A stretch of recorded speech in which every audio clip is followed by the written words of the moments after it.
ايام الهريس والقيمات. أيوة. انا ايام القيمات والعصير. وش اجواء اقتصاديه؟ لا الاسعار كل ما تزيد. السنين الاولى هي العصيده وهي للقيمات وهي الهريسه وهي اول رمضان بساطه وزين، واكثر الناس شو يسوون؟ قبل ما يهل رمضان زين يجيبون لك هالرز ده ويطحنوه بمطاحن يدويه. اول يغسلوه الرز ده، ياخذوه ويغسلوه ينقعوا بالمي شوي وينشفوه وينشروه وتالي يجيبون الرحاه. هذا يوم الاول، هذا يوم الاول. والمراه تشتغل عليه اسبوع. ولا في استعداد يعني مثلا زي الان تشوف العالم قبل رمضان ب4-5 ايام تشوف السوبر ماركت هذا فريش تقول هذا وش صاير في البلد؟ ما اكلوا دول. ما ياكلون ها. يعني كأن رمضان ده حق الاكل. هل اول في فريزات؟ ما في فريزات. لا يا عيني، لا. بعدين لا يا عيني، لحمه كل يوم بيومه. تطلع السوق الصباح بشنطتك وتعبيه من اللحم الى خضروات مشكله الى تجيبه البيت وتقول للمراه تفضل يا ام فلان هذا الودان سعر اللحم الاول يعني اذا بيتكلف 12 ريال. ب 12 ريال كيلو. الكيلو. الربعه. الربعه الكيلو الان جديده. الكيلو لا الاول ربعات. اي ربعات والحين نص ربعه ورطل ونص رطل وجياسه ونص جياسه. هذا الاول بكم؟ ب 12 ريال. 12 الحين كم الحين؟ بغيت كيلو ايش قدها؟ كيلو اللحم الغنم ايوه الان ب 35. الاول لا ب 12 ريال لحمه العدله بلاش. بلاش الاول بس عاد منهم ذيك السنين ما ياكل اللحمه اللي هو ابوه ايش؟ دجاج. طبعا الاول ما في زي ما هو الان بالبيت يود الدجاج وكرها ركب. اما الاجواء الرمضانيه مثلا خاصه في بلدنا هنا صراحه تشجع الواحد حتى تطلع من هالبيت هذا يدرس وتروح من هذا البيت وهذا قراءه لا تستمع يعني تسمع الاطفال. اي نعم تحس في متعه يعني في رمضان. زين الاول المتعه هذه شوي محصوره ليش؟ يعني حتى اللي يدرس في بيته ما تسمع برا.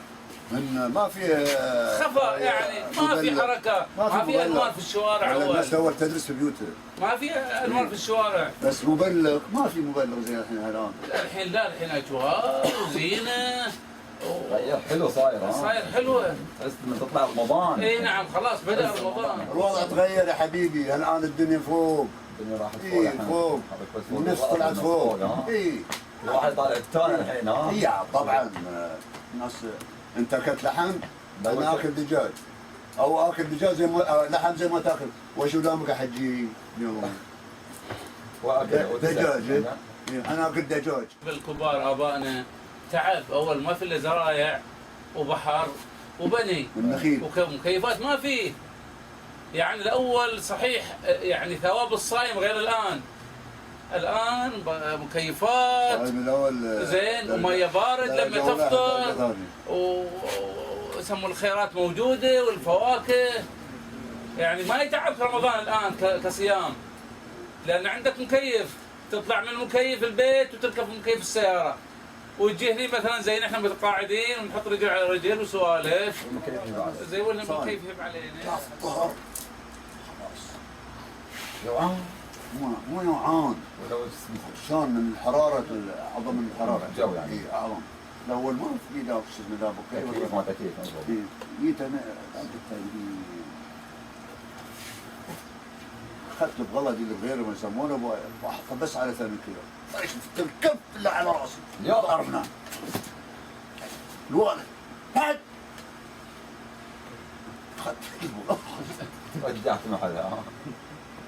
عوض ما انا عطشان ارتويت من الضربه دي من الاطراق. سقاك. اي سقايه عدله. انا سقاك ما ساقي ما بعدها سقي. ما ساقي بعد ضراب.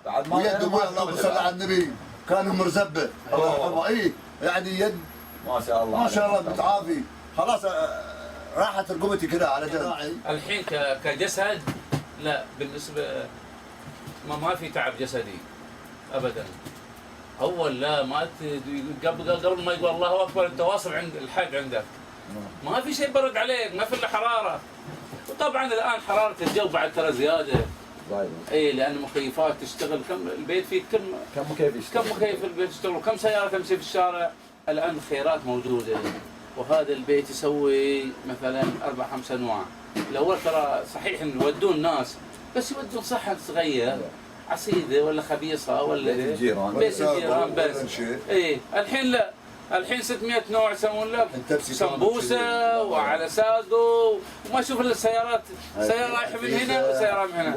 الان قبل ما تفطر تحصل فطور جاهز في الله البيت. يعطي عليكم سنويا وخير وسلامه واحسن من الحال. عساكم العواد عساكم العواد. يا اهل بلادي. اهلا وسهلا بالاولاد.